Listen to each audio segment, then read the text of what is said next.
Sir అది మీకు ఖచ్చితంగా మా నాయకులు వివరిస్తారు సార్. ఇది ఒక్క రోజుతో షబ్బీర్ అలీ గారి గురించి ఒక్క రోజుతో అయిపోదు, ఒక్కటి సమాధానం తవ్వదు, నాయకులు చెప్తారు. ఇది నేను చెప్పడం కాదు, ప్రతి మైనారిటీ నాయకుడి నుంచి మీకు పిలిపించి వాళ్ళ ద్వారా వ్యక్తిగత వివరాలు మీకు తెలియజేస్తాను.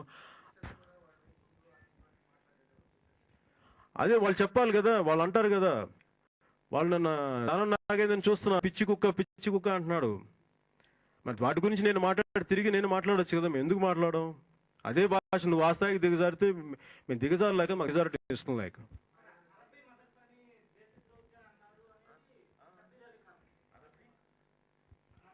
ఆ రోజున నేను మాట్లాడింది ప్రతి ఒక్కరికి తెలుసు.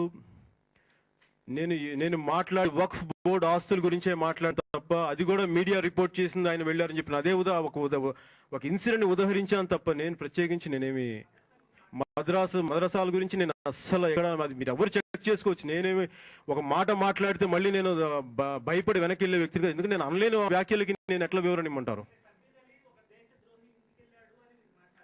షబ్బీర్ అలీ క్షమించాలి, ఆయన వక్ఫ్ బోర్డు ఆస్తులను కాజేసిన వాళ్ళని దేశద్రోహి అనరు, దైవద్రోహి అను. నేను మాట మార్చుకుంటున్నాను. హీఈస్ నాట్ దేశద్రోహి, హీఈస్ దైవద్రోహి.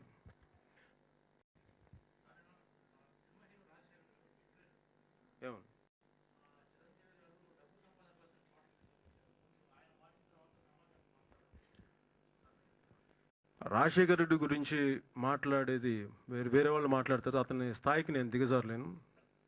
ఎందుకంటే రాజశేఖర్కి తెలుగు మాట్లాడటమే సరిగ్గా, తెలుగు సినిమాలో యాక్ట్ చేస్తాడు, తెలుగు తత్త కిత్త తత్త అని మాట్లాడతాడు రాజశేఖర్ రెడ్డి కన్ఫ్యూజన్ నాకు. హీరో రాజశేఖర్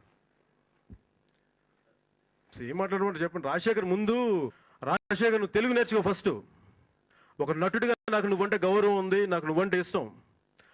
పార్టీలో చేరావు కదా అని చెప్పి పిచ్చి పిచ్చిగా మాట్లాడు.